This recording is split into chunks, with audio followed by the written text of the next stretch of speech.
Women of Reddit, what's your cringy nice guy story? The one that was the most upsetting was a guy who had been my friend for years, who I was close to and confided in, telling me my boyfriend at the time had cheated on me. I wanted to confront the boyfriend and his friend kept dissuading me, telling me to just drop contact with him, and trying to comfort me with physical contact. Obviously I still confronted my boyfriend. He said no such thing happened, and it turned out my friend had made it all up.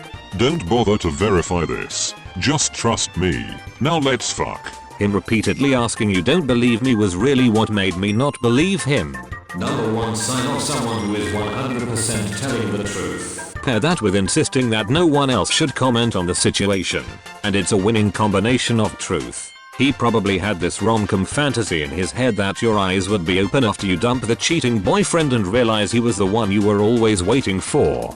I was 21 at a bar doing research for a paper and this really old, beer gut kind of business looking dude starts talking to me, telling me I'm cute, asking to buy me a drink. I say no thanks, not interested, and he says I'm not pretty enough to reject him. Well apparently I am.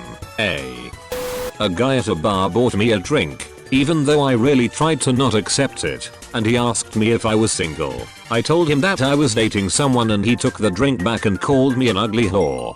Okay, haha. As we all know, being in a committed relationship makes you a whore. God, what is with you women leading men on? You go out in public with your legs and arms and consume liquids. What kind of a country do we live in where a guy can't buy his way into your pants for the price of a $4 drink?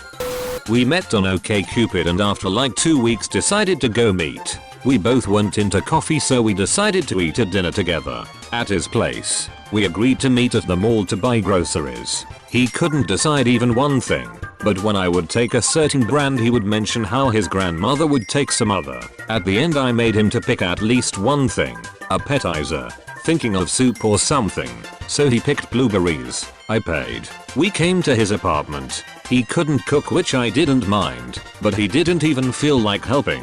While I was making the sauce he mentioned things like that I am not intelligent enough because I suck at math and wasn't interested in it when he was reading his math book to me for 5 to 10 minutes. That it annoys him me not being interested in video games. He blushed when I joked and said the word pussy and also got frustrated when he read Jesnin to me and I wasn't that interested. Then we finally sat and ate. He commented how his mother does it better, but he also ate pretty much everything. Then all of a sudden he stood up and said now we should kiss and cuddle. Of course not. I offered to wash the dishes. He didn't even help.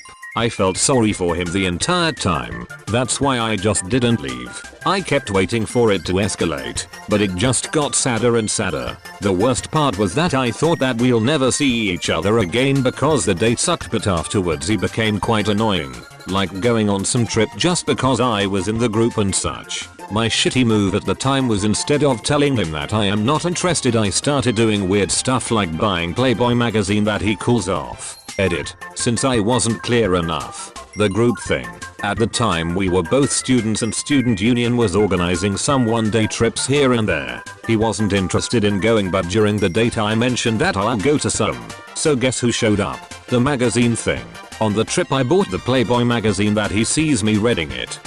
This actually just happened recently. My good friend from college and I, along with other friends from our program, went out to a bar to celebrate finishing our degree. He kept feeding me shots but I figured everyone just wanted to be drunk and have a good time.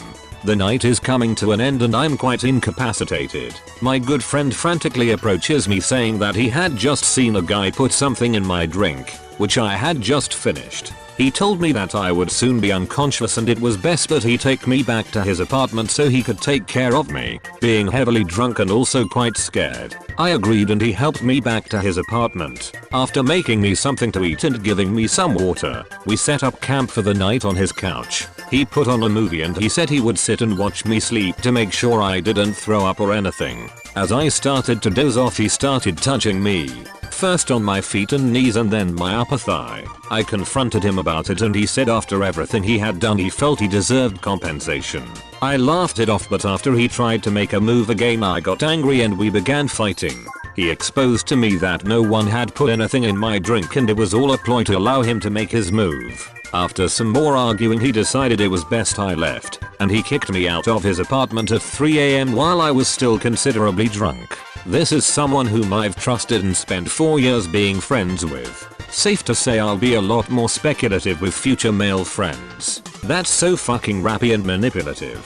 This might be one of the most disgusting things I've ever read.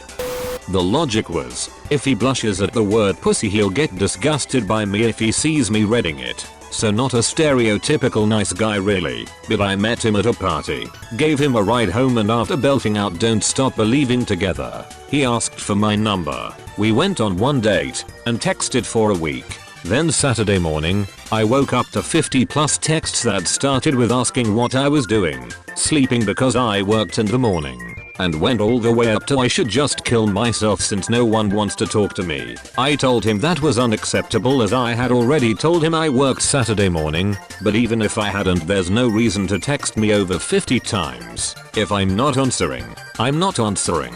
He whined about being so nice, and how good he was to me and blah blah blah blah blah. Thankfully, when my friends asked why I was ignoring such a nice guy, showing them the texts was enough for them to drop it.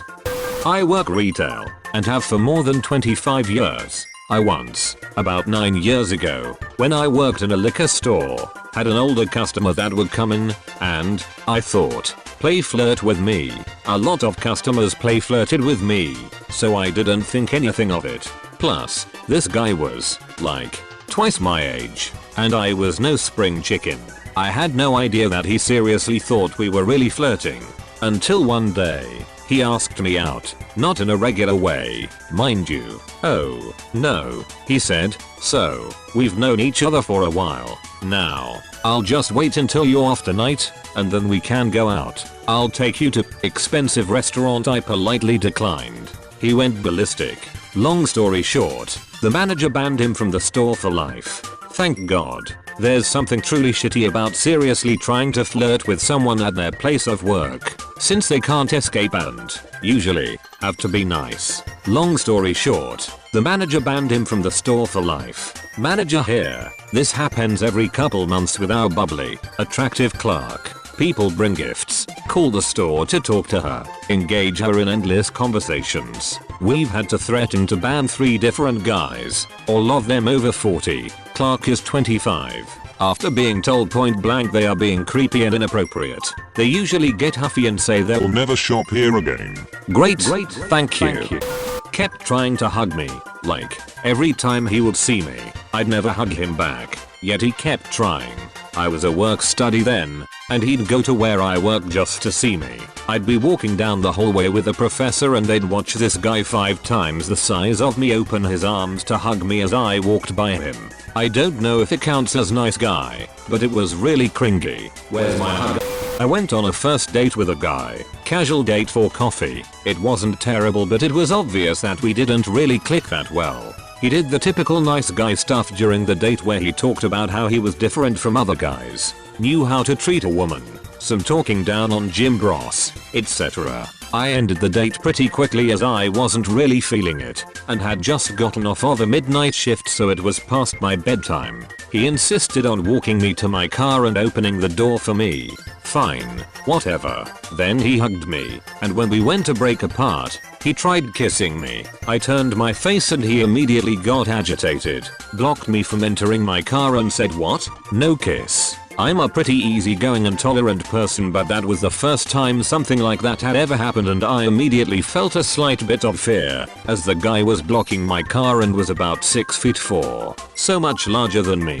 I immediately put on my super serious face and said no, sorry, I really need to be getting home now and luckily he moved. Took a bit of a break from dating after that. Recently read The Gift of Fear, and it's changed the way I perceive this kind of behavior. It's a little dated, but I highly recommend the read. Can I get a synopsis? Trust your gut instinct. If someone makes you feel uneasy there's usually a reason. Thank you for watching. If you want to support me, check out my Patreon through the link in the description. If the video slapped, be sure to hit that thumbs up and subscribe for videos every single day. See you tomorrow.